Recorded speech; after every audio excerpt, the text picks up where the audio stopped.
the philosophical underpinning for really everything that we've talked about, everything about the sensational experience, about the nervous system. At the end of the day, the only reason that we're doing this, in my opinion, is to be more available to give and receive love. That's it. All of the shit that's happening is getting in your way of giving and receiving love. Trauma is just a block of giving and receiving love. So that's the whole purpose. Now, the most actionable thing that I could say, I touched on it a little bit, but it would be develop a relationship with yourself based on curiosity, because that's going to be the gateway for love. So, actionable. Carry around a journal, your note app on your phone. Every time you have a judgmental thought, write the judgmental thought about yourself, write it out, and then look at it and say, if I were curious about this, what is a question or two or three that I could ask about this experience? And then write them out. And you will begin just through that, even if you don't believe it, you will begin to shift the relationship internally to one of curiosity, which again is rooted in love. Because you can only be curious if you're not stuck in the judgment. That's a dead end. Judgment is a dead end.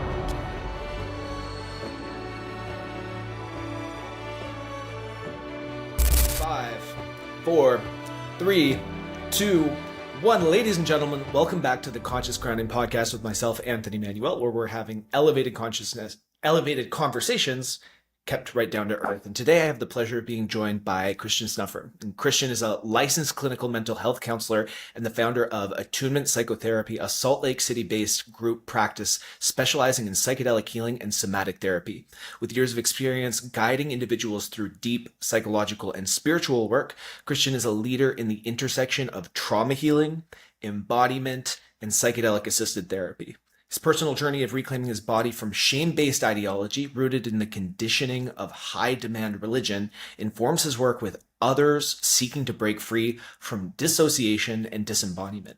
Christian is passionate about helping people cultivate a profound felt sense of presence and aliveness. A dedicated practitioner of psychedelic medicines, both personally and professionally, he specializes in preparation and integration, ensuring that psychedelic experiences become catalysts for lasting transformation. Christian is also weeks away from launching the Attunement Collective, an online community dedicated to providing free and robust mental health resources to those who are in need. Through this platform, he aims to make healing tools more accessible and create space for deeper learning, connection, and personal growth. And dude, there's a gazillion things in there that I want to use as a launch point for our conversation today. I was really stoked that you reached out and that we happened to find each other online, because there was so much about your work that really resonated with me as I got more into your perspectives and more into the conversations that you were having. One of the things that I really enjoyed about you is how connected to your humanity you are and how connected you are to the humanity of others and being able to honor and nourish and nurture that. But I'd love to just, first of all, welcome you to the show. And for those who are new to you, who have never experienced you or your work, I'd love to know a little bit about your story and a little bit more than just the bio that I just spewed out there, and how you got into all this. Yeah. Thank you so much. Just really honored and stoked to be here. Long and short of it is I started working in behavioral health like a little over 10 years ago. Started working for wilderness therapy programs with adolescents, 12 to 18. And truthfully, at the time, I had no idea what therapy was. I was like completely ignorant. I was just looking at wilderness and I just wanted to work outside. That's really what it was. So literally like a week after I finished my undergraduate work, I moved to Hawaii to start working with adolescents in an outdoor setting. And within a year, I realized I love therapy. Like I love the therapeutic aspect. And so that kind of started the journey. I applied for graduate school. I didn't get in. Big bummer. Of course, ended up being exactly what I needed, because then I had 4 or 5 more years to just get experience, to get very clear on what I wanted to be doing. And then truthfully, like even through graduate school, I still had very little understanding of myself. I had some emotional intelligence and an ability to attune to the client and attune to people, but I hadn't started my journey yet. And so now I'm 33. I think I started that journey in earnest around 28. And so the last 5 years has just been like deeper and deeper and deeper in understanding like what is going on with me. And I'll give you one little anecdote that I share often that I really think illustrates. So like when I was in graduate school, there was a whole specialty in my program about somatic therapy. And, they would ask in class, like, where do you feel that in the body? And I remember literally saying in my class, like, I don't know what the hell any of you are talking about because I feel nothing in my body. And at the time, I didn't know, like, I didn't necessarily think they were crazy, but I just thought they were tuned into something that was like maybe not available to everybody, you know? Um, and now I look back on that and I just laugh. It's just so indicative of where I was and my ignorance and my dissociation and my numbness, So that's where I find myself now, just like continually working to be deeply embodied and to help my clients, especially men. You kind of attract what you are, So a lot of men just end up coming to me, and I can see it, I can smell it, and we can get into more of like the cultural components of where I live and religion and all of that. But basically, I'm like right where I'm supposed to be now, which is just crazy to realize, time and place and community. So that's what I've been doing. So I love to start these conversations with deeper working definitions of some of the terms that we use, because some For people might sure. be listening and they might not never have heard of even somatics or even the concept of embodiment. It's used a lot, but like, what does it actually mean? What does it mean to be embodied? What does embodiment mean? How does it relate to dissociation? So let's start with that one because I think it's a big part of your work is embodiment. What's your working definition of embodiment? For sure. I love that. And I want to put a caveat here too that like somatics is even one of those things that I'm beginning to resent because it's said so often and it's like, what are we even talking about? Embodiment is another one of those things. So I would say I define life as a sensational experience in the most literal sense. Not like sensational, like, oh my gosh, it's awesome, it's amazing. Sensational in the sense of like, this body is one of the most, maybe the most complex feeling instrument ever created with the body and then a supercomputer in the head that is translating and making story and meaning around what's happening in the body. And so when I say embodiment, I am just very simply talking about, can you notice sensations in your body and can you understand the gap between sensation and then what your mind then begins to tell you about that sensation? Because people, whether people realize it or not, they are feeling things. Like we wouldn't do anything if it didn't create a feeling in our body. And that's hard for people to recognize because we're so cut off. We think we're such like intellectual creatures. We think that like, oh, I'm gonna a great example for, men specifically is like, I'm gonna get a job, I'm gonna work hard, I'm gonna earn money so I can provide for my family, so I can go on vacation, so I can have freedom. That's not an idea. All of that is a feeling. You do that because it makes you feel good. And until you bridge that gap and you realize that everything you're doing is about creating sensations in your body, you're missing a huge, you're missing number one, a lot of wisdom. And number two, you're just disconnected from experience. So that's how I think about embodiment. So my what I'm hearing is like embodiment is an increasing awareness and relationship to your sensory experience, both in terms of your five senses, like taste, touch, smell, hearing, sight, but then Mhm. also, the felt sense of emotion within the body and the different senses that are alive within your being, and not necessarily bypassing those sensations by inundating them with the story themselves. I know myself, like that was a big part of my own journey was getting out of my head and into my body, because as soon as I would have an uncomfortable sensation or a high sensation, I would do exactly that. Or I'd try to explain it away. Be like, why am I feeling this? Or like, Mhm. oh, I'm feeling this because of this. And I would try to bypass it or explain it away or find a solution for it as fast as possible. Not realizing that that explanation was a form of dissociating from the reality of my experience, trying to Mhm. explain it away or trying to create a like a logical solution to it or try to Yes. negotiate it away. And so, where do you think that disconnect for people? Where do people lose their connection or their experience of embodiment? Like what is it about being human in today's society that's disembodying us? Yeah.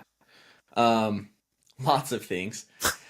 I would say, I mean, let's just start like development, like early development. Probably the easiest way to explain this is that like our parents, our caregivers have a range of emotional experience that they find acceptable. And if you're within that range, then you're good. You'll get your needs met, your caregiver will attune to you, and they'll provide for you. If you go without that, if you go outside the range, you'll begin receiving messages directly or indirectly. You shouldn't feel that. If you feel that, it makes me uncomfortable and I'm going to be less available to you. They're not saying that with words, but I mean, as a child, you are so attuned to that. And so, like, whether consciously or not, and your behavior is beginning to be shaped around what your caregiver finds tolerable. So that's where it begins. And then you move on, into all these other developmental years, and there's 1,000 inputs that could be interrupting, like, why you think it's okay to feel or not to feel. I think largely culturally, we're pretty uncomfortable with feeling. So, it starts with the caregiver, but then you go into larger society, and I don't think that we're very open to the full range of emotional experience. One of the things that's kind of coming up for me is if we're raised in a cultural paradigm where all of our caregivers are basically saying, here's the acceptable range, right? Mhm. And what I've noticed is, we kind of live in a culture where it's something's wrong if you're not happy. So why aren't you Yeah, happy? What's wrong? And yeah. it's like, what's wrong with like grief? What's wrong with anger? What's wrong? Like there's some sort of alarm signal that you're outside of the acceptable range of emotion and there's a Hmm. problem to be solved. And when you're in a society or a culture that's sort of like that, we don't have a lot of openness or capacity to not only feel that in ourselves, but also explore that and hold space for it in others. And so, but the reality is these are all human experiences. This is a shared experience. It's part of the spectrum of human feeling. And so we're offered a lot of dissociative distractions or ways to numb or ways for us to disconnect or get out of our body even more. And, I love that you're offering these long form resources in your community that you're about to launch. But I also think there's another hurdle that people are going to actually have to overcome before they can access even that. Because right now people are using short form information as a way to dissociate, as a way Yeah. to not only get out of their body into their minds, but then also limit the amount of stimulation that their mind is accessing and their capacity to even hold, I would say, long form thought with nuances is sort of being eroded over time. I completely agree. I mean, I think attention is probably your most valuable resource. And if we're not guarding our attention, then we fall into this just forever infinity loop of dissociation, which maybe going back, like maybe I'll define that just real quick so that we're speaking the same language. Um, Dissociation is like a very normal nervous system response. It is quite adaptive. And the goal is not to say, like, oh, I'm going to live a life where I never dissociate. It becomes a problem when it's chronic. So we want to make allowance for a dissociative pathway. Um, but when you're stuck in that chronic loop of dissociation, when you're forever disconnected, like you can't, like what are you feeling in your body? Oh, I have no idea. That was me for many, many years. Or you just feel numb, or just like emotions don't penetrate. You know that you should be feeling something about what's happening, but you're just like, dude, I'm not here for it. These are like levels of chronic dissociation that we really want to address. And the most interesting thing about the short form content, especially like in the world that you and I are in with like mental health therapy, healing, personal development, there's like a weird thing where you're getting the dopamine hit, you're relating to what the creator or whatever is sharing for you. It makes you feel seen, it makes you feel heard, and it almost like gives you the illusion of like actually having done some work around it. And then it quickly like fades among when you watch the next 20 reels, and then you're like, Dude, I'm in the exact same place. What's going on?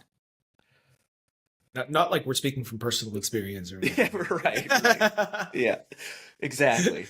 Yeah, well, this is a really fascinating issue, and a lot of my work in my own community is oriented around establishing that capacity for sustained attention, identifying all the different ways where our attention is being eroded, all the different ways from like even a metabolic perspective, from the perspective of the media that we're consuming, from a perspective of many, many different things. But the emotional component, I think, is really, really big. And I think a big drive towards some of these, like you said, that dopamine hit that makes you feel like you're progressing without doing the work. It all kind of comes from this lack of capacity to be with uncomfortable sensation and Yes. and sensation in general. I had a friend who is doing her master's in therapy, and we were having this great conversation recently, and she said, I think that all psychopathologies are rooted in avoidance. And I was like, wow, that's I couldn't necessarily, other than like physiological issues that might cause some sort of neurological disorder, I couldn't really disagree with her, at least from Mhm. my own experience, where it's like, oh, I'm always trying to, like, every time I've developed some sort of neurosis, it's to avoid some sort of dissonance or uncomfortable sensation or uncomfortable emotion or like, thing that my ego didn't want to confront because it would have meant its imminent death, essentially. Yes, 100%. I have a ton to say about that. Which is why attuning to the sensational experience, building your internal capacity, your nervous system capacity to be with discomfort really begins to clear out all of that avoidance. And I would add on like even one layer. So, one of my mentors, he told me years ago that at some point in like the DSM 6, 7, or 8, it should just say trauma, and then there's one diagnosis, trauma, and then there's 1,000 manifestations of trauma. And I love that because basically it's like, okay, what happened to you that exceeded your nervous system's capacity to hold it, the traumatic event? And now what have you done? What have you created a personality and life around avoiding because your capacity was exceeded? Now, how do we go back, increase your capacity to be with it, clear out the avoidance, and then it's almost like unclogging the pipes. Now the energy, the emotion, the sensation just gets to move through your body. And when I said at the beginning, like the most complex feeling instrument ever created, part of that is the body knows exactly how to move that through. But you have to let go of story. You have to let go of feeling silly. You have to let go of feeling scared. And you just have to let the body do the thing. That's why I've been posting on my Instagram, and I will be doing more long form, but these videos of me in like deep, deep somatic process that looks kind of scary. And like if you haven't seen that, you would look at that and be like, what is going on? But I can tell you that's the body knowing exactly what to do to move all of that energy and avoidance through it. And it's so powerful. I remember learning about a book called Why Zebras Don't Get Ulcers. Yeah, I've heard of that. I haven't read it. Well, the basic premise, in a nutshell, as far as I understand it, is that when a prey animal is attacked by a predator and happens to escape, right? Like a zebra has a lion jump on it and it like bucks and gets the lion off and it manages to run off. That's a really traumatizing experience for the zebra. And the way that it deals with that trauma and goes about its business without, operating from this like sort of sketched out thing is it'll collapse to the ground and start shaking violently. Totally. And when I was watching some of your videos of some of the somatic processing work, there's a lot of undulations of the body, and Elaine, we're going to talk a little bit more about that, I'm sure. But after this zebra has this like period of violent shaking to process the trauma that it just experienced, its nervous system is now unencumbered by that traumatic experience, and it goes back to grazing and doing its thing. It's still alert. It's still a prey animal, so it still has its ears kind of going off in every direction to kind of make sure that doesn't happen again. But it's not carrying the stress of that experience and reliving the stress of that experience in every present moment that it continues to live. And that's why zebras don't get ulcers, is because it doesn't relive the stress of the trauma. It was able to process and somatically move that attack from that predator out of its system so that it can go back to living a normal present life. Exactly. And that's a mammalian nervous system. Our nervous system is the same way. But I mean, for a whole host of reasons, whether that's like cultural standards, what we think looks weird, um, we don't allow that to happen. And the zebra has one advantage, which is it doesn't have a frontal lobe to tell stories and meaning about why that happens to it. So that's what's so interesting. It's like we were like created with this just really intense juxtaposition between animal instinct and a frontal lobe. And it creates just a wonderful, beautiful tension. And it like living in the middle of that tension is kind of the sweet spot, but we are very much weighted here now. And this is a realm of suffering, when it's disconnected from this. I'd love to talk about this idea of dropping the story because from my own recent experience in the last several months, I had a very dissociative experience growing up and like through my even early adulthood with my own, we'll call them negative emotions, especially grief and anger. I would just try to explain away and dissociate quite a bit. And there was a lot of surprise. I had to do a lot of pipe clearing, man. There was a lot of Yeah. that. And one of the things that I had to learn was to not tell a story about why I was feeling grief or why I was feeling, I would have to be with the sensations of these emotions. And that's really, really hard. I think that when we're in different emotional states, I think the energetic signature of that within our body inspires different types of thoughts and inspires different Yes. types of perspectives. And so it's really hard not to think from that emotion. But my experience was, through reading books by, say, David R. Hawkins, Letting Go, The Pathway of Yeah. Yeah. Surrender, that really focuses on just allowing the witnessing and the experiencing of and the full experiencing of the emotion. Or Joseph Campbell, who said that any emotion felt fully is bliss, which Yeah. obviously like you're grieving and you're sobbing your eyes out. That's not a blissful experience, but allowing the full experience of that without telling a story of it, without, the energy of that, allowing the energy to move at the end of that. Like most people have had a point in their life where they're sobbing their freaking eyes out. And at the end, they're like, oh, fuck, I felt good. For sure. Yeah.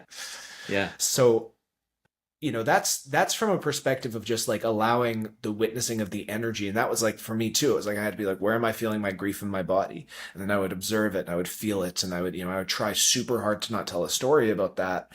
But I think you go layers deeper with some of the somatic stuff, with some of the somatic processing that you're doing. And I hear more about your perspective Yeah. on not telling stories about the things that you're feeling and how you can process through relationship to feeling itself. Totally. Um, and honestly, this is something I've been kind of thinking deeply about for just like a couple months. There's kind of been some new insights for me, so this will be fun for me to start to articulate this. Um, I started my work as just a pretty standard talk therapist. And after a couple of years, I have a little bit of resentment for folks. I get a little intense sometimes. It's like idealism, and I have to, regulate myself. But sometimes I look around at talk therapists and I'm like, if you've been doing exclusively talk therapy for at least 5 years, you have to know that something's missing. And if you don't know that something's missing, then you're not paying attention and you need to like just what are you doing? So, okay. So now that that's out there. So for most people, it does have to start with insight. Like that for a person who's not ever like deeply introspected or been curious about patterns and kind of unconscious things, that first layer of introspection and telling the story about their life, getting curious of like, why did I integrate that behavior? That is life-changing stuff.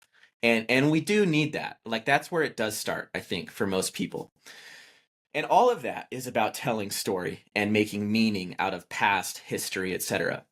And then at a certain point, you just begin at turning over the same thing over and over and over again, and you get into a loop. This is why people can be in talk therapy for 15, 20 years and essentially be recreating the same pattern, the same story over and over and over again. So at that point, when we have enough kind of like consciousness on board to have liberated some of those patterns, we now need to start letting go of story. and it's really difficult. And what I see happening in somatic process is that the story becomes the primary mechanism of dissociation and disconnection. So if we're starting to have like deep somatic release through tremors, through screaming, through crying, through, intense emotions like rage, terror, or panic, and we start telling a story about what's happening, or we wonder why is this happening, we almost immediately lose contact with the process happening in the body. And so that's where like it takes a lot of work and it takes a lot of courage and a lot of acceptance to be like, okay, I'm going to let go of the story and I'm not going to wonder why. And I'm just going to see what my body does. And I find with my clients, especially with my clients where we're using and having the assistance of psychedelic medicine, I have to be, it's almost like I'm the person holding the container. It's like bumpers on a bowling alley. Like I'm not letting them go too far into the dissociative place. And I'm just bringing them back and insisting that they don't tell the story. And sometimes that means that like increasing the dose of the psychedelic medicine because that almost like pulls off more layers of ego.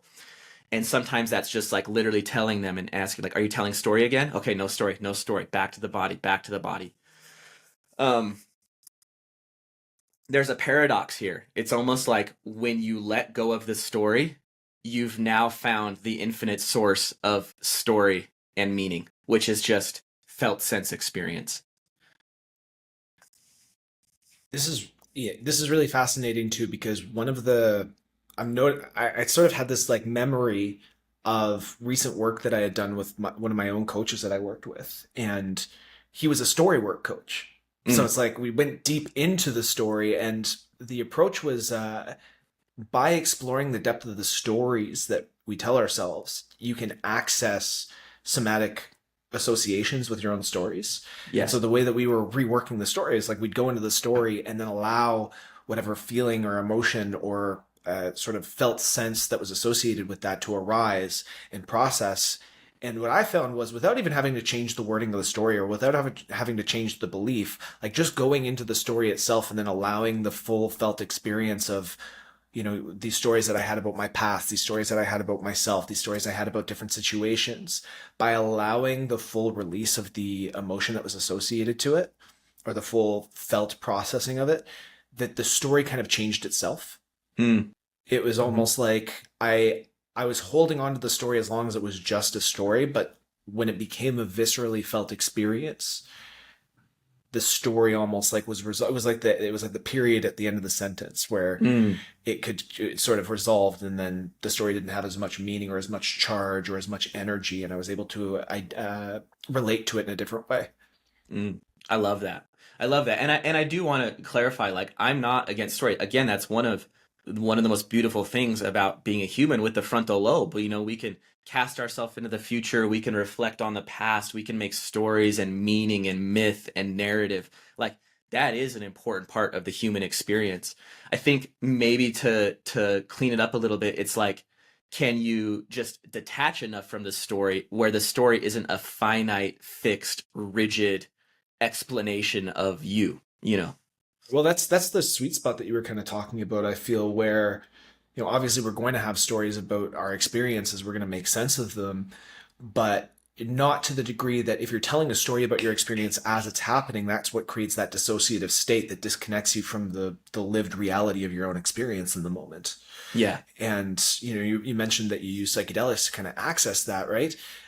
Before getting into psychedelics, what comes to mind as you have to continually remind people, get back in your body, get back in the sensation. Are you telling a story? Get back. When I first started like really getting into mindfulness meditations, I became jarringly aware of how out of control my mind was. And it was something that's like, it's always going on. There's always this sort of like ruminating voice that's scattering, and you're constantly buffeted by thoughts, and you aren't aware of it until you're aware of it. Right. And in the similar way, when I'm first listening to this guided meditation course, the instructor was like, if you've noticed yourself lost in thought, bring yourself back to the breath. And it was just over and over. And you catch yourself like, I didn't even realize I was like lost in thought right now. A lot of the times Yeah. I imagine people are in these sessions and they're like, I didn't even know I was telling a story about that until you mentioned it. Like my brain's just automatically doing it. It's probably a safety mechanism to pull out of the body because it doesn't feel safe to feel that emotion, or it doesn't feel safe to have that sort of level of somatic processing. Hmm. So, can you talk a little bit about how you're using psychedelics to sort of assist that process with people and to get them, out of their story a little bit more into their bodies? Yeah, totally. The metaphor that came up for me as you were saying that is like being in the room with the buzzing, heater or like AC unit, and then it turns off and you're like, whoa, it's so quiet in here. You like didn't even notice that it was buzzing. Um, and yeah, to your point, like that's probably the most difficult part in this facilitation because I can't read their mind. I can track, it's very easy to track deep, deep dissociation when they're numb and floaty and out there because they're not responding. They're very slow to speak. It's very clear they're like out. But when it's just the story that they're telling in their mind, it's subtle. It's so hard to kind of like attune to them and bring them out of it. So the modality that I use most is called psychedelic somatic interactional psychotherapy, PSIP. Um, and we use ketamine or cannabis in this. And so for a lot of people, I mean, they have those both have two different uses, but for a lot of people um, who are really unable and afraid to be in their body, there's kind of a paradoxical effect of ketamine, which is a dissociative medicine, Mm. because it's like if they're so uncomfortable being in their body, sometimes the help of the dissociative medicine actually just clears off enough of the pain and the intensity to start to be with the body. And then at that point, we actually begin, and this is low dose. We're like using pretty low dose ketamine in these sessions. They're talking. It's a psycholytic. It's a processing session. So they're not just like deep into the medicine. And we're able to start to find it. For other people who can have some connection to their body but fall deep into dissociation, cannabis for whatever reason, and like we really don't actually fully know, but cannabis for whatever reason in this container is really effective at breaking down dissociation. So instead of going and getting very lost in those deep dissociative experiences, their body keeps bringing up sensation. It just keeps like sprouting up. And it's like, okay, we're going to come back to that sensation. And then you almost can't avoid it.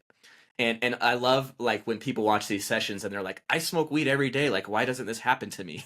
It's like, well, this is a very specific container. And we've done a lot of work to like define the parameters and be very attuned to what's going on inside. So one more thing I'll say, and then I'd love to hear what you think, but people who say like, "Oh, I can't smoke weed; it makes me panic." I love that because now I relate to that, and I'm like, "Well, that's not arbitrary. That's very meaningful. Like something's happening where you can no longer dissociate out of your experience. It's like the weed is no longer numbing you; it's actually amplifying an internal state. And in the right set and setting, if you wanted to, I would actually encourage you to go into that panic and I would hold it and we would be in a relational experience. And I can almost guarantee you, if you let that panic move through your system, you'd feel really good and that wouldn't keep coming up.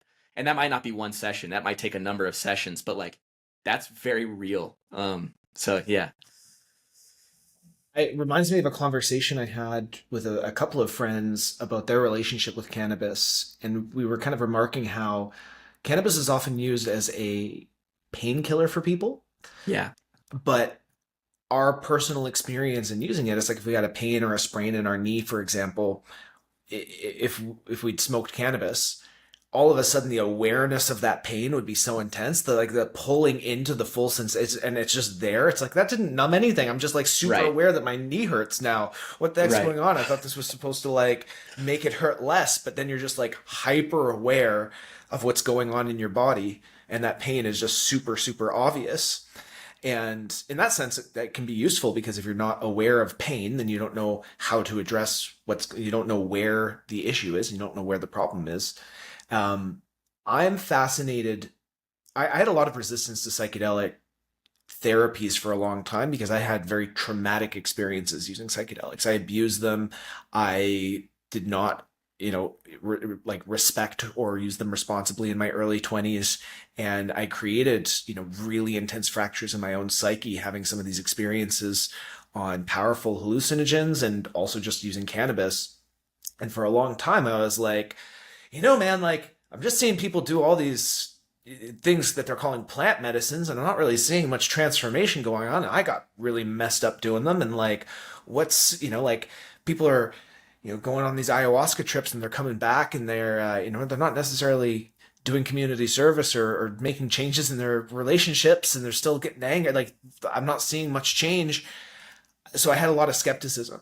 And more recently, learning about things like MAPS and learning more about these sort of clinical setting therapies, specifically MDMA therapy, learning about ketamine therapy a little bit more, and then being exposed to your work, I'm like, okay, there's contextual uses for this where this can be done not only safely but used actually as a medicine, right? Like not the way that I'm living in Tulum, not the way that the guy at the cafe drinking a cacao saying, yeah, dude, we got this plant medicine ceremony this weekend. We're gonna go under the full moon and release the. It's not like that. Right. I want to talk a little bit more about like an appropriate set and setting. You use those words, set and setting. People who aren't familiar with psychedelics, they might not even understand the concept of set and setting. So can we talk a little bit about that? Like, what is a set and setting for a psychedelic experience? And then when you're setting that up for, in your bio, you kind of mentioned it's lasting transformation. How do you set that up so that the preparation and the integration is kind of in place for these medicines that people are taking that are affecting them in such a psychotropic way? Yeah, totally. So, Michael Pollan in How to Change Your Mind, he talks about set and setting, and the example he uses is like, if I prescribe you an SSRI, Lexapro, Zoloft, we pretty much know how it's going to affect your chemistry and your body for everyone across the board. Psychedelics are very unique in that I can give you 1 gram of psilocybin mushrooms in one place, and depending on where you're at, it will be completely different than if I give you 1 gram in another place. And so that's what set and setting is. It's like, number one, what's your internal state? What is going to come up when you take that? What's your external environment? Who are you around? What does it feel like? What is the intention behind it? And psychedelics are so variable and so dynamic in that way. And set and setting is important. So to begin answering this question, I want to really make a designation between sitter model and relational model. Most psychedelic work happening, I guess really happening anywhere, but especially happening in clinical settings is sitter model. Meaning, if we were working together, you, Anthony, would take the medicine. I, as a sitter, would just sit there and just make sure nothing goes wrong. I might get you water, might walk you to the bathroom, might talk you down if like you're really struggling, but basically I'm just sitting there and watching and observing. Now, where psychedelics really begin to be extremely helpful is when you get out of the sitter model and you go into a relational model. Because most of people's trauma, if not all, are relational issues. We get hurt in a relationship, therefore we heal in relationship. The psychedelic work that I now do, and full disclosure, for years I was doing sitter model psychedelic therapy. And it was just kind of a like throwing darts at a wall. Like, it might help them, it might not. I have no idea. We'll just see what happens. So again, kind of what I was saying about talk therapy, after a while, I was just like, this isn't like delivering on the promise of like the power of psychedelic medicine. Like, this is like pretty underwhelming. And so I started searching and I found this modality. So the relational model is all about being in relationship. And so again, going back to the nervous system perspective, for human beings, we are co-regulating creatures. Relationship is like at the bottom of the foundation of pyramid of nervous system regulation. If a nervous system does not regulate or does not regard relationships as safe, you're basically just like screwed. You're just going to be walking around forever. I mean, I shouldn't say you're screwed. That's a little dramatic, but you're going to be walking around forever seeing threat everywhere because relationships aren't safe. So in the relational model, when I'm inviting a person to go back into the nightmare of terror, rage, and panic, it's with the deep, deep assurance that I'm going to be here with you. All of these things that you thought you could not feel because they would alienate you or because they were too scary, like, I'm going to be here. And not only am I going to be here, I'm going to love you just as much on the other side of the experience as I love you now. And when you have a psychedelic medicine that pulls off some of the default mode networks, some of the ego layers, and then we're like reliving. It's not even reliving, because oftentimes when people go into rage, terror, and panic, it's not about a specific memory. It's almost just like that energy in their body. But when they go through that and they have their relationship to rely on, it's a completely life-changing experience. What I could keep going, but I want to know what you think about that before. I think even just the simple fact of being able to hold space for someone while they're experiencing things that they've been told their whole life or believed their whole life in their nervous system that it's not safe to feel, and to create an environment where all of a sudden safety is being offered, love is being offered. I think that's, when you're talking about the caregiver perspective, the fundamental fear is if I behave this way or I express this type of emotion or I exist in this mode of being, then I'm cut off from love. Mm-hmm. Right. And that's the fundamental fear. And similarly, I imagine that's probably where some of the religious conditioning comes in. And the shame-based conditioning is like, oh, if I behave in this way, then I'm cut off from God. I'm cut off from like the ultimate source of love, the ultimate source of being. And I'm going to go to hell, like literal, like eternal suffering. And having even just the experience of someone holding them in loving acceptance is probably transformational in itself. Like giving the nervous system, I try to give my brain as many opportunities to be proven wrong as I can. And, more recently I've talked more about from the nervous system perspective or a body perspective, where it's like my body's really, right now I'm trying to do that with dogs in Tulum. The first couple of nights I was in Tulum, a bunch of stray dogs got really excited and came and they started barking at me, and they kind of like lunged at me and attacked me. And like ever since then, I've been like really jumpy and skittish around dogs. So I'm trying to, and I've never had that around dogs, but I was attacked by animals. So now I'm trying to give my brain and my body more and more opportunities to be proven wrong about how dangerous dogs are. Yes. And that's something that's like, it's hard because I can feel, it's like I feel like the tingles on the back of my scalp whenever I see even just like a very, very adorable looking dog with a collar walking by. I can kind of get the same sort of like prickly feeling and sense that there's some sort of a processing or a desensitization I need to go around that. But I think even just the opportunity to be witnessed, held, and loved in something that someone has never been given permission to feel safe in. Mm-hmm. Psychedelics or not, I imagine that's profoundly transformational. That's exactly it. Like we're giving the nervous system a corrective experience. You can think of your nervous system, your body. Like I almost don't even say your body anymore. I just say your nervous system. Although I do understand like fascia and like, energy stored in muscular, but your nervous system's like fascia is innervated, right? Like that's what, like it's a continuum. Totally. Yeah. But your nervous system is just an archive. It's just an archive of like everything that's happened to you. And whether you're conscious of it or not, it's responding. And so when you go into the archive and you give it a corrective experience, you have it make a prediction error. Oh, if I feel rage, everyone's going to leave me. And now they feel rage and I'm still there loving them. Now there's a prediction error. The archive's rewritten. And it's not like you do that once and now you never deal with that again. But it's almost like, if you're walking around and like this is your everyday consciousness and all of this is back here and you're interacting with people. Sorry, you can't even see my hand. All this is back here and you're interacting with it. We're like pulling it forward and kind of like unifying the lens.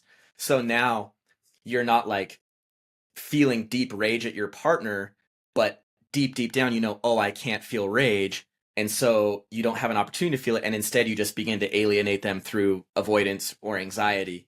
But now that it's like all here, you're like, oh, holy shit, this is that experience in my body. oh, I know what I'm feeling. Oh, I don't have to unconsciously enact this into the people around me. I can now be more available to love, basically. Have you ever found that when a person experiences this, or maybe you went through this in your own work? I'm gonna speak from my own experience when I first gave myself permission to feel some of these things, Yeah, please. and I first accessed some of these feelings of really suppressed grief. And I was, a previous partner was like one of the first people in my life to really hold me in some of the more challenging emotions and aspects of myself that Jung would call like maybe suppressed in the shadow, like Hmm. the parts of myself that I felt unacceptable, I was loved in and witnessed in and seen in. That experience, similar to like being held in some of these like ugly processing, these unacceptable processing moments, had a very transformational effect. And there was this huge surge of grief when I realized I've been living so much of my life not accepting who I am and not loving who Hmm. I am and not giving myself that love, and then like seeing how that affected the relationships, and then there's this whole other piece of the processing to say, I gotta accept, I gotta process these emotions that I've never allowed myself to feel. And then there's this other like wave of grief that you kind of have to process. You're like, holy shit. It's almost like you're mourning the lack of connection that you had to yourself your whole life. Have you ever come up against an experience like that? Hmm. 100%. I mean, I, I've seen that in my clients, but I can relate to that personally. I had this session one time that was relational. So one of the ways that we can work with this is like actually doing eye gazing with the client, and it's really intense because it evokes all of the relational transference. And so I was doing this session with a female because I wanted to do it with a female because there was, some other stuff going on. Um, and my body was actively, like autonomically, like my hand was reaching out toward her, but my torso and my whole like midsection would not move, like could not move. And I had the realization that, oh my gosh, I'm reaching out for, I want her connection so bad, but my body will not let me go there. And so then later, when I watch back that session, it's just a microcosm of my life, like wanting to reach for love and like craving it so bad, but not doing it. And tons of grief when I kind of could see the whole lifetime of, that little boy, that person, that adolescent who's just wanted love and hasn't been able to reach for it. And it's heavy, dude. It's super heavy. Yeah, and I think those things are hard to build capacity to hold.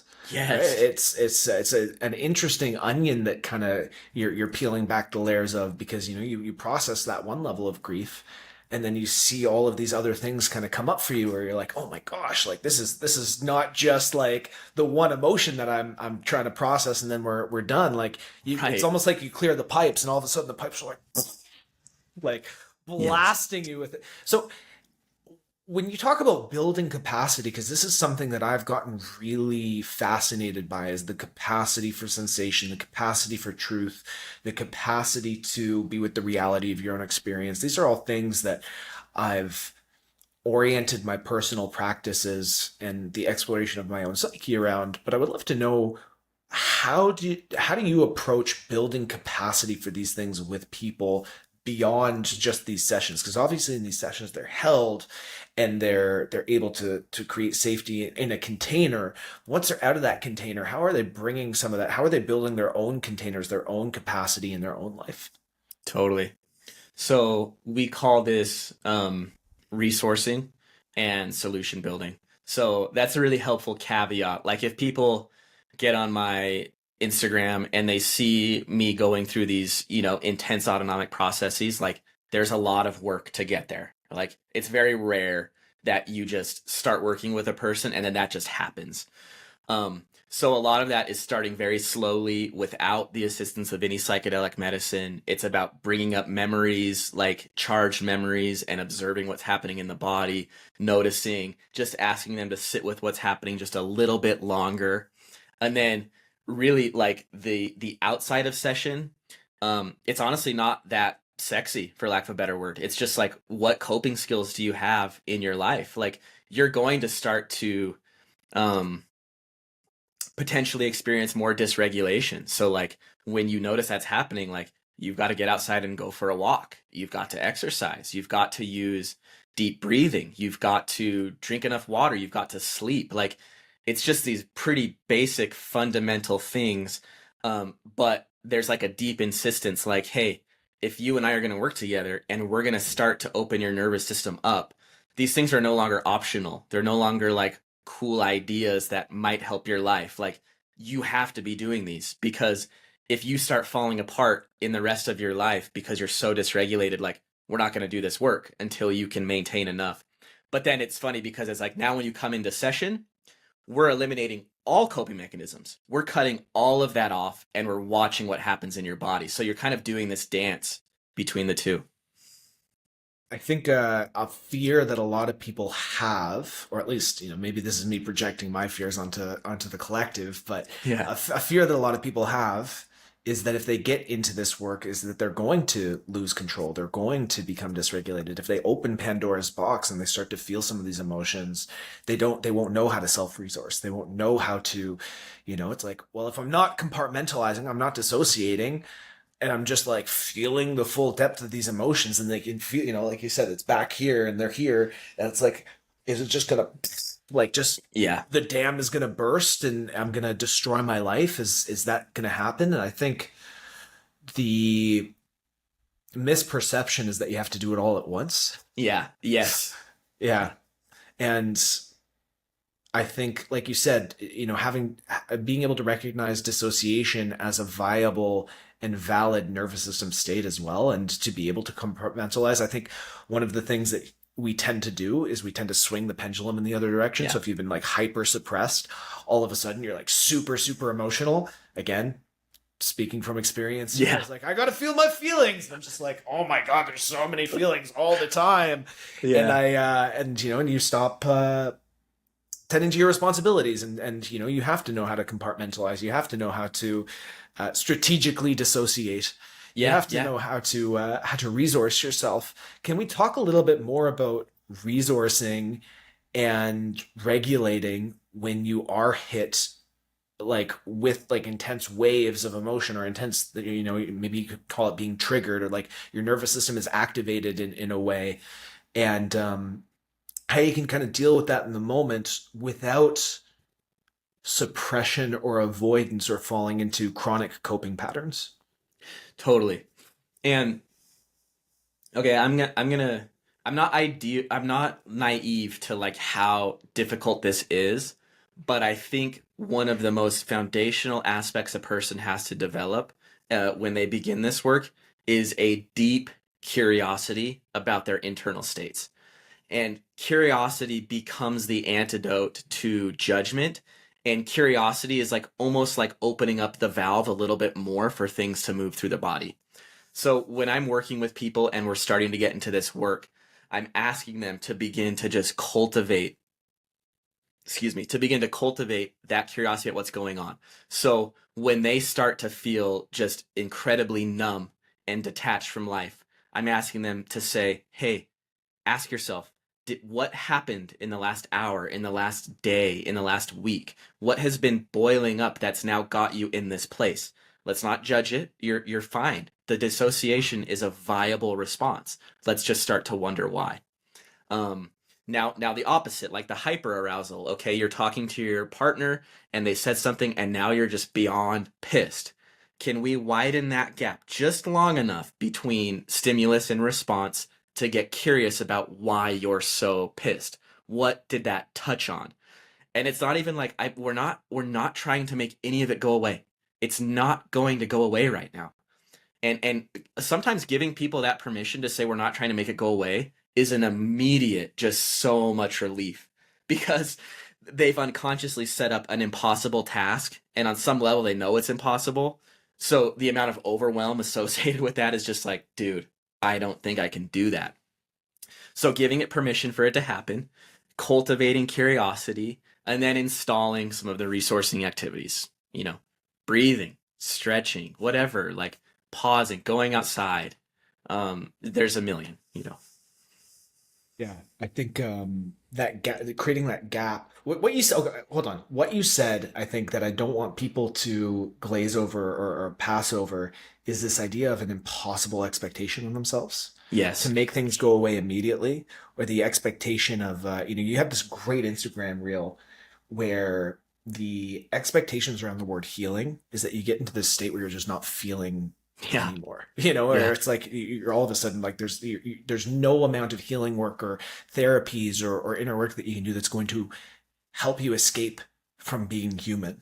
Right. And I think that's a really, really, really big piece that a lot of people that this expectation of perfection or this desire for transcendence or ascension from our humanity is really, really ingrained in our culture. Hmm. And I think it's interesting because a lot of spiritual traditions, like say Zen Buddhism, is set up in a way to make people realize that they themselves, as the ego, the personal ego, they're giving some sort of insoluble problem, and in their frustration of trying to solve this Zen koan, their ego collapses, and then they have the moment of awakening, right? Or in Christianity, there's the realization that like you as a human being trying to attain these heightened ideals that are set up by God and trying to achieve this level of perfection you'll never actually accomplish it. And that's when a person is inspired to surrender to a savior, to Christ, right? And there's an acknowledgement of like, no, I'm human, I'm imperfect, and I'll never actually achieve that. And there's a moment of actual relief and ease and ability to kind of be with your humanity and live in your humanity and navigate your humanity, as opposed to try to demonize it and make it wrong and escape it or try to ascend from it. Yeah. I mean, at the foundation, you have to know that. And the more nefarious and malicious aspects of the healing personal development world are keenly aware that they can capitalize on your human experience of being uncomfortable. And so it takes a lot of discernment to understand, like, yeah, what I'm dealing with is just the human experience. No one's gonna make this go away. And if that's my ideal, I'm gonna be on a treadmill forever, and I'm gonna be broke because I'm gonna spend all my money on shit I don't need. You know? Yeah. And I don't think that necessarily means that you have to accept a life of like continual suffering either. Oh, for sure, for sure. I think Yeah. there's sort of we're not necessarily saying, well, you're just human, just deal with it, it's going to be Yeah. shit, like Right. that's not exactly it. In another breath, like one of your pinned pieces of content on your profile is that you really believe that a person can experience a life of ease Yeah. Yeah. and connection and alignment, and so I do think that like no, you might not necessarily escape the realities of grief. You're going to lose people, you're going to experience disappointment, you're going to have people make you really, really angry.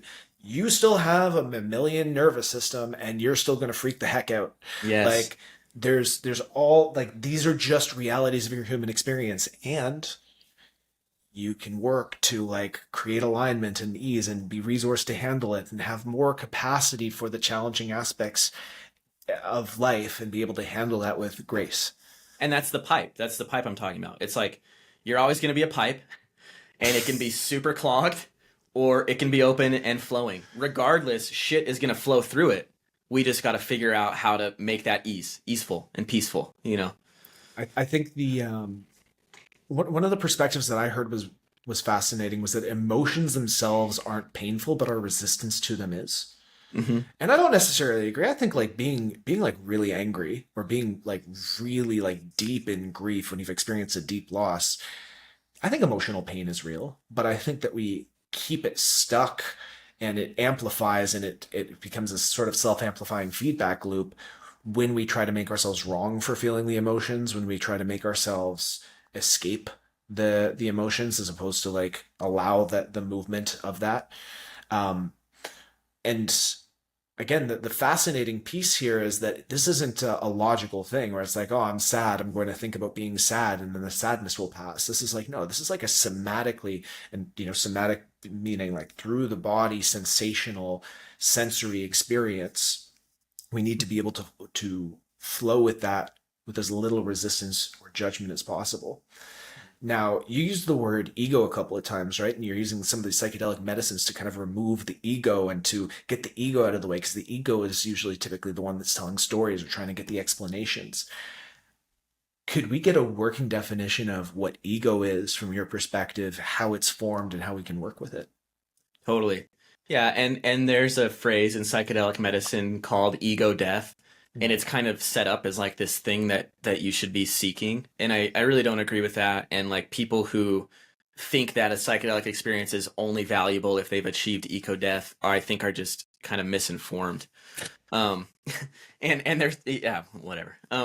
So another way of thinking about this in the context of psychedelics, and this is the work by Robin Carhart Harris about the default mode network. Basically, like our awareness, our we take in so much stimulus that if we were aware of all of it all the time, we wouldn't be able to get anything done because we would be completely overwhelmed by what's happening. So our brain begins to create like specific tracks in the way that it organizes information. You talked about dogs earlier. Like that's a great example. Like in my default mode network, well, the point I'm making here is this is a subjective experience. So in my default mode network, like dogs are super safe. I love dogs. I like being around them. In yours, maybe right now, your default mode network categorizes and sorts dogs into danger. And so then it responds appropriately.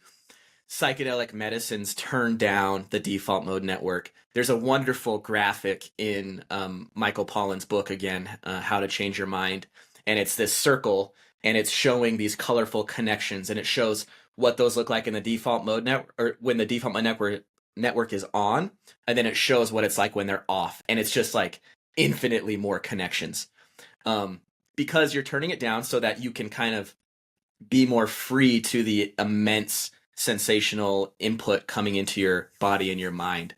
And so we need ego. Like anyone who's saying like I don't want ego, I want to transcend my ego, we need it. It's how it organizes our life and our structure and our personality, and it's what like gives, it's like the container that holds everything. But we also have to realize that the ego, its primary goals are security and comfort. And so it will lie to you.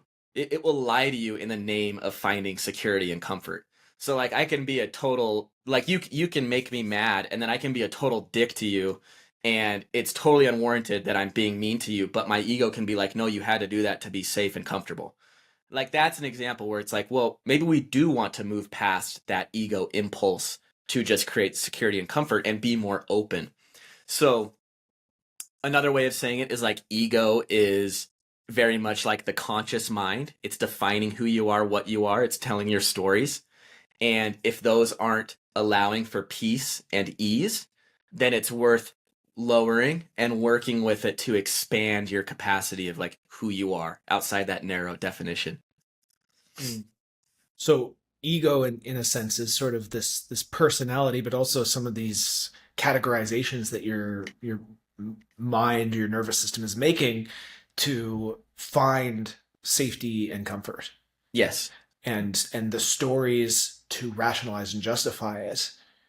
That's like that's kind of the what the ego becomes, this collection of stories to rationalize and justify the ways that you find uh, comfort and security. totally. Cool. And again, I want to say that one piece, like ego will lie to you. Your body and your nervous system won't. And so like there's a deep contradiction there, and I'm trying to think of a good example, but maybe one would be like you go to work every day and you feel like deeply sick, like you have a response in your body that's telling you you're sick, but because your ego is like, I need to make money, I need to be doing this, you just keep going and you just go and you go and you go. And your body is continually telling you, we don't feel good here. This is not right. But so the body's telling you the truth. The ego, because of conditioning, expectations, is just like push through it, push through it, push through it. And if you live your whole life that way, then you're essentially guaranteed to have chronic health issues, misalignment, and a soul that's just deeply, deeply diminished and struggling and screaming for your attention. Well, let's talk about that idea in terms of the idea of soul, because I've seen you mention that and allude to that in some of your work as well. I think one of your most recent pieces of content was talking about you know, discerning between soul misalignment or soul friction and just like the basic challenges of being a human. So, in your framework as you're working with people, what is the soul in your perspective, and how does that weave its way into your work with the people that you're working with? Totally. So one of my heroes, who I recommend everyone like dive into as much as they can, is James Hollis, and I regard him as like a master. He's a Jungian depth psychologist, and he's still alive. He's in his 80s. He gives regular lectures that you can tune into online. I'm like getting emotional every time I just think about him. He's incredible, and he's alive, and I want to meet him so bad. And so I'm trying to like figure out how to do that. But he writes a lot about the soul, and he writes about the summons of the soul. And his all of his work is like, can you hear the summons of the soul? So I regard that as the thing inside of you that if you cleared out all the noise and you were just deeply aligned with your intuition, it would lead you exactly where you need to go. But it's really scary. Living a soul-centric life will almost guarantee that you will live outside the bounds of our current world. And so it's terrifying. And so the soul is this energy that's communicating to you all the time through sensations. That's why the sensations are so important. The soul is not necessarily speaking to your mind or your frontal lobe. It's giving you sensations. And some of this is very simple. It's like if I go buy groceries and I'm in the checkout line and I see the woman's little name tag, Debbie, and I have a feeling in my body that says, you should tell Debbie thank you. But then my mind is like, that would be weird. I'm not going to do that. That was ego overriding soul. And if I say, Debbie, thank you so much for, bringing my groceries up today. And she gets a big smile in her face and I feel a deep, deep warmth in my chest and I just feel so happy. Like that's a minuscule moment of letting the soul lead. So I have something, I'm going to start basically I'm going to create a framework where people can start to attune to that a bit more, because I think this is very important. And so that will come out in the Attunement Collective. It's still in the works, but I guess I'll do a little plug right there. Yeah. And then do you imagine that because people have such a disembodied relationship with sensation, and because people are more in their logical mind, not only that, but also because they maybe have an experience where the sensations in their bodies can't be trusted, that notion of being led by sensation is just like asinine to people? Oh, it's not only asinine, it is in such a different paradigm that you can't even see it. And that was like me in graduate school. Like, what do you mean you feel in your body? It was so outside what I believed was possible that I couldn't even fathom that it existed.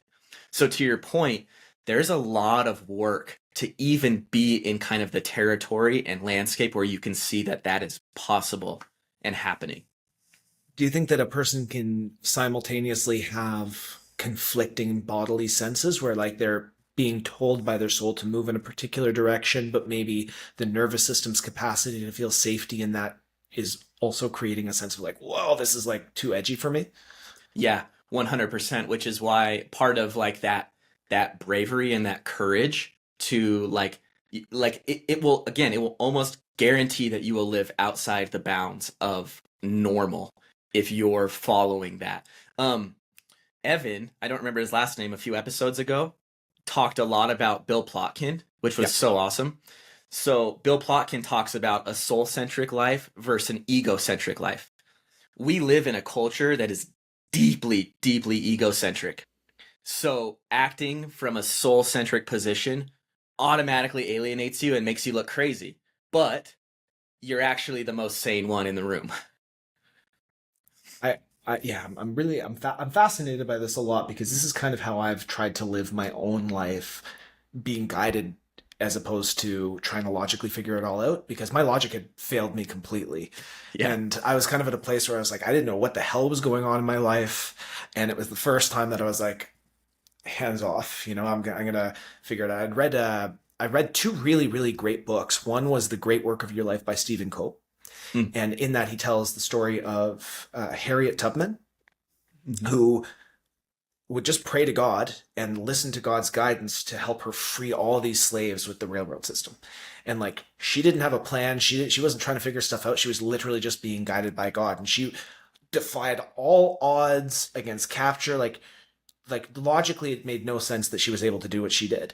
And I remember reading that and be like, all right, hands off, like, Jesus, take the wheel. You know, it's like Yeah, that yeah. sort of like, and I used to laugh at that because it was always like, oh, what do you mean Jesus, take the wheel? That's absurd. But, you know, trying to live from that place of feeling like my logical, rational mind can't possibly process the amount of information that I need to process to make the best decision for me.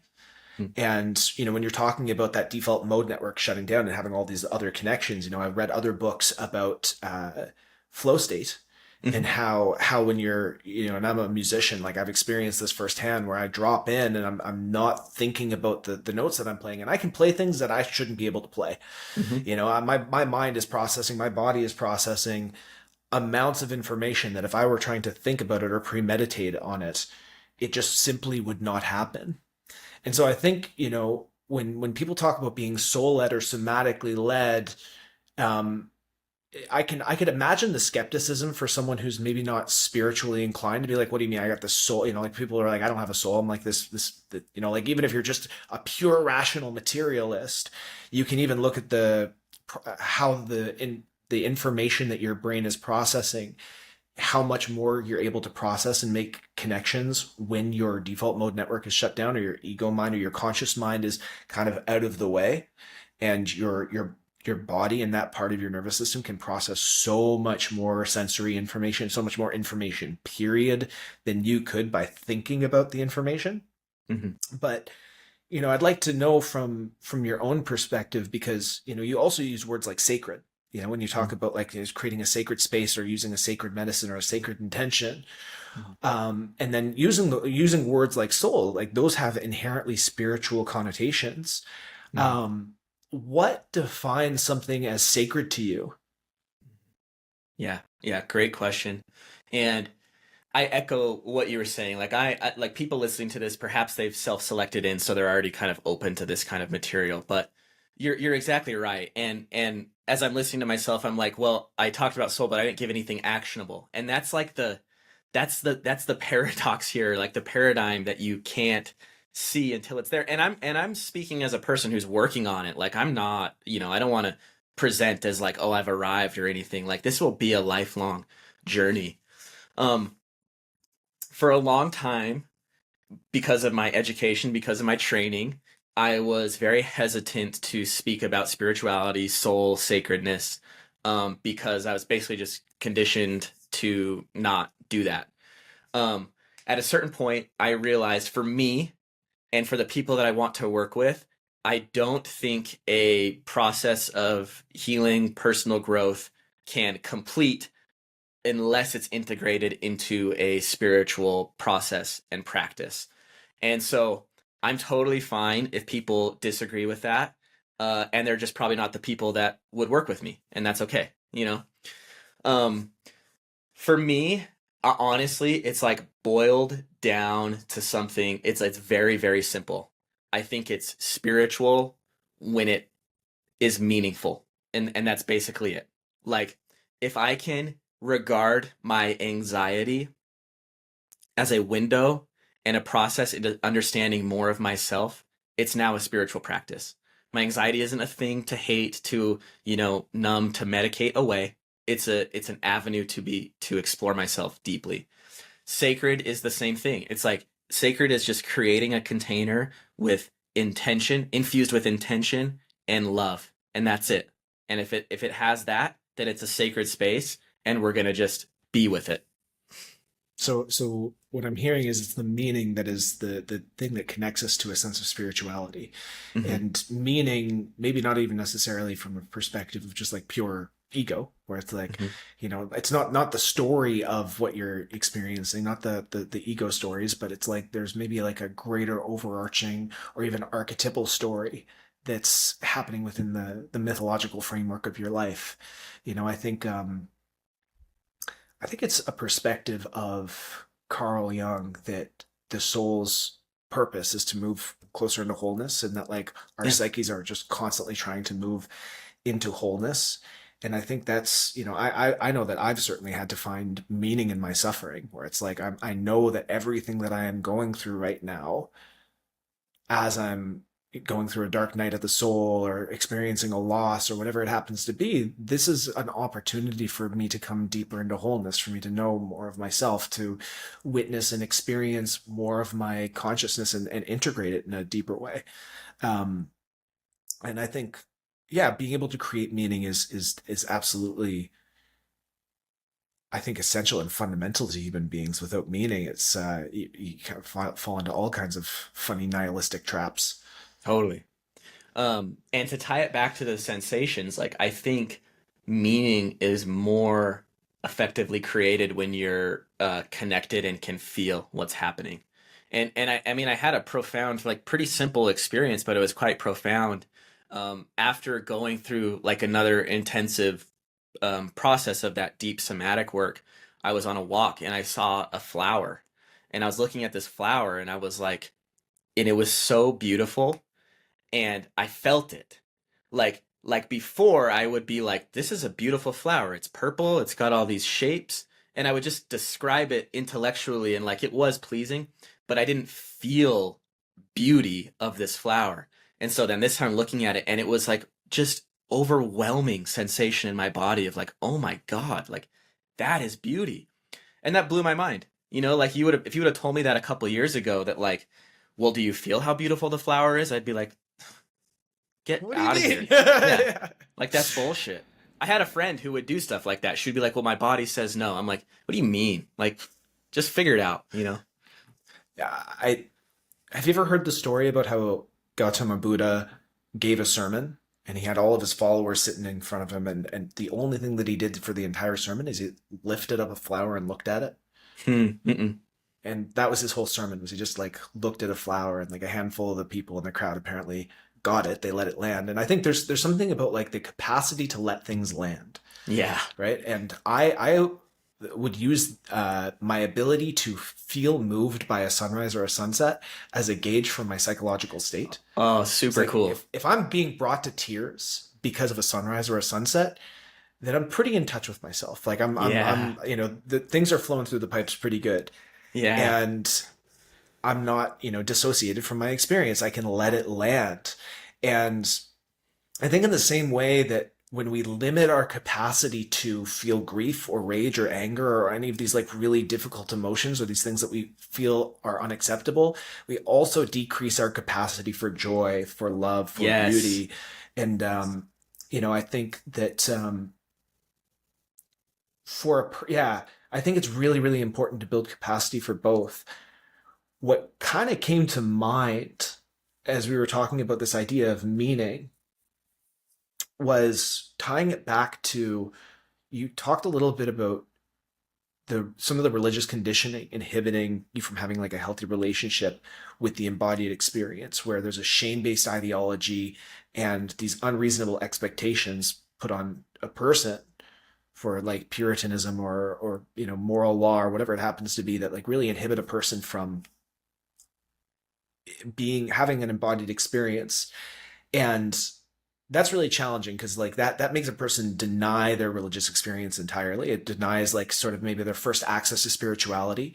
And then I remember Nietzsche talking about how God, everyone quotes Nietzsche saying God is dead, but Right. they don't do the follow-up in terms of the context of him talking about what the implications for society would be by killing God, which is to say that here's this story that we're ascribing meaning to, and in the absence of the meaning that people have in a religious context, which people are going to discard because of all the shitty things that religion does, all the traumas that religion puts on people, and then they discard this sort of spiritual story or this mythology or this sort of this framework of meaning that they could use and apply for their life.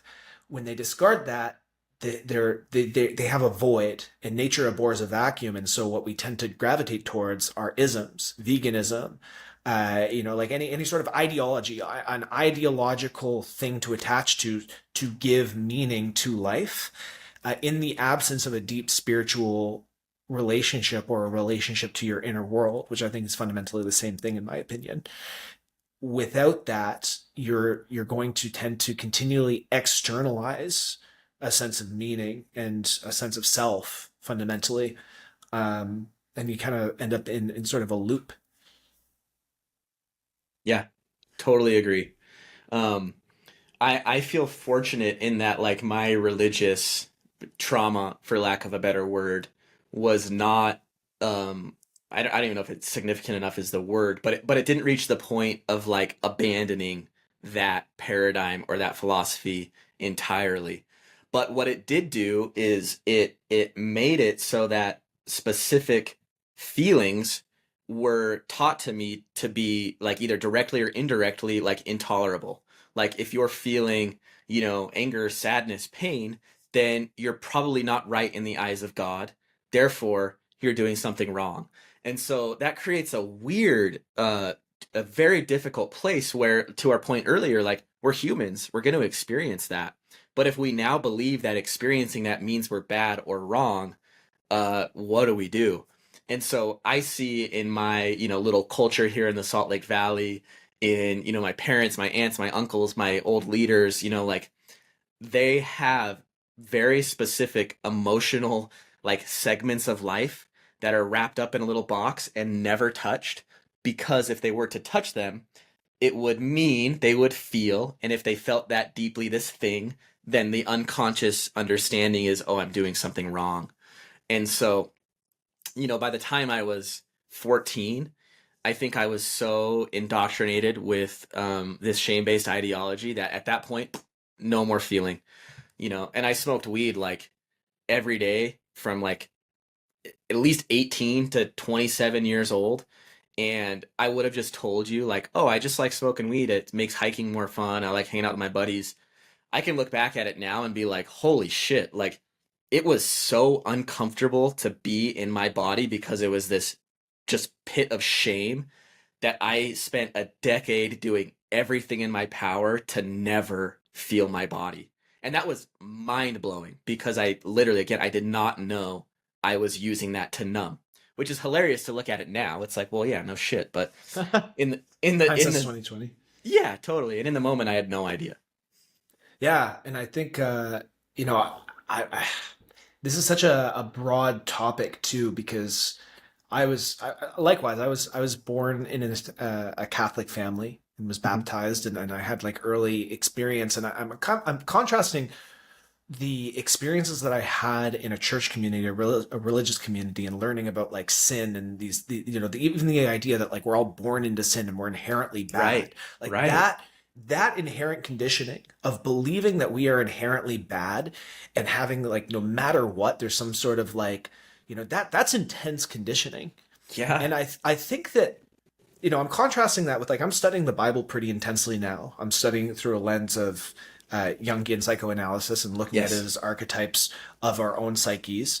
And I think even Jung himself saw Christ as the seed of the self, Hmm. as the archetype, right? And that sort of like fully human and fully divine aspect, and that when we're trying to move into wholeness, we're trying to move into that sort of Christ consciousness, if you will.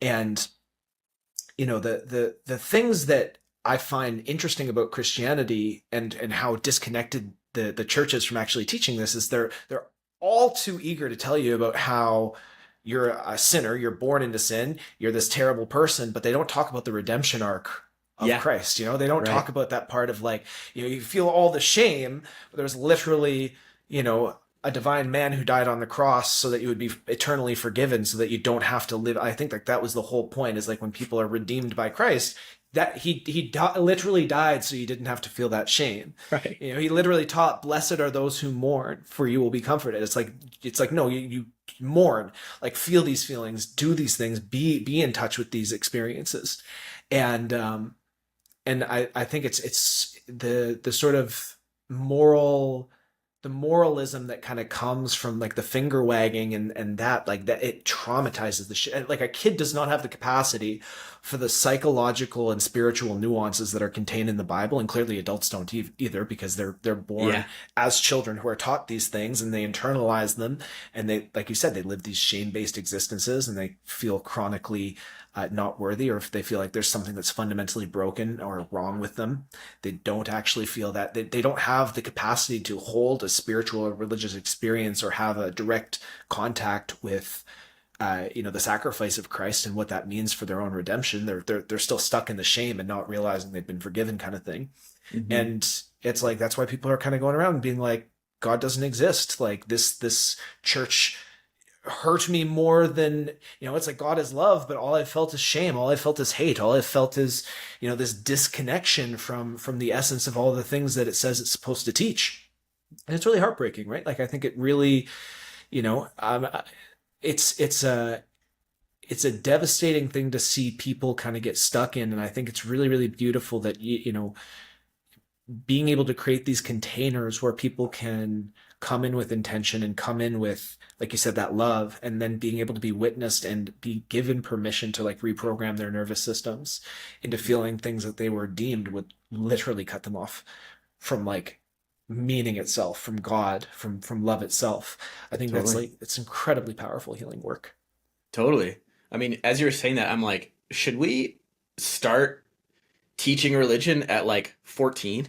Like when they have a little bit more capacity, and then like go deep from that perspective that you're talking about. Um, but yeah, I live in Salt Lake City, which is kind of like the seat of the Mormon church. And, I grew up in Mormonism, which is a very high demand religion. And so many people that I work with are leaving or reconciling their relationship with religion and connection and spirituality.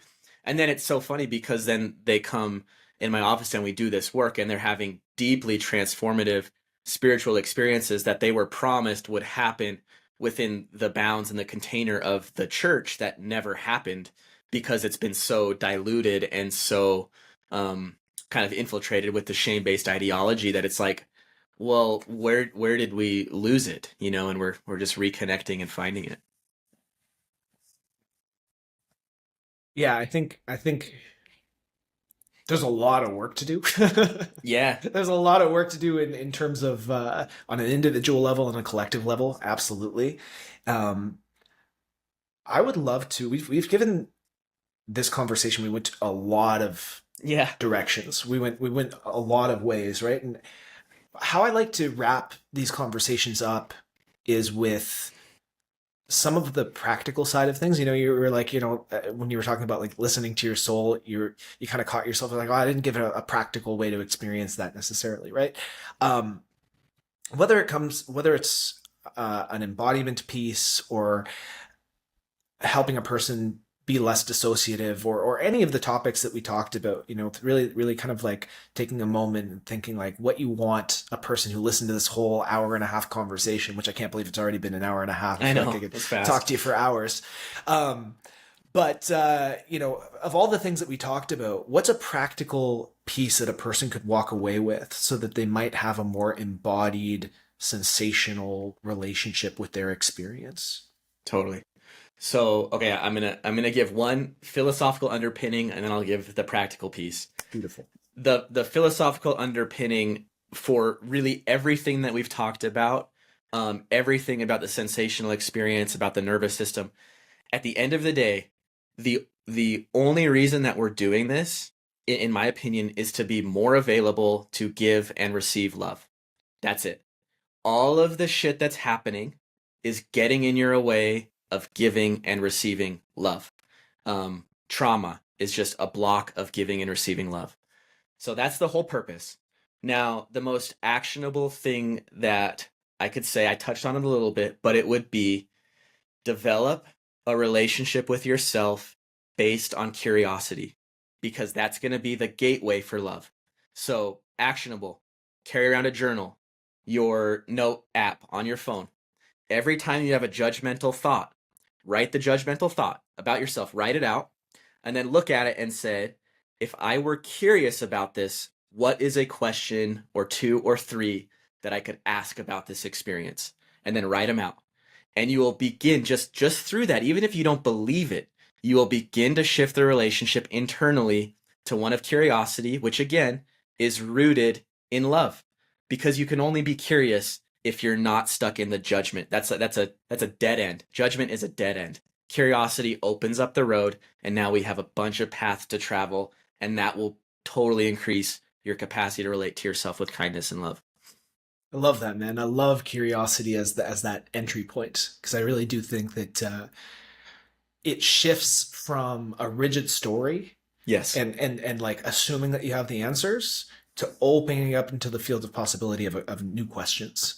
And Yes. so I absolutely love that. Dude, thank you for this conversation. And for people who are listening to this episode and you are obsessed with everything that we talked about, because like as much as I am, I got super jazzed by all these topics. If you'd like to learn more about Christian's work, I'm going to include the link to his Instagram profile as well as some web pages that you can check it out. I'm going to update it in a couple of weeks when he launches his community if you want to go check that out as well. Thank you. And so all of that will be in the description of this episode. If you don't see that link, check in a couple of weeks and I'll put that link in there.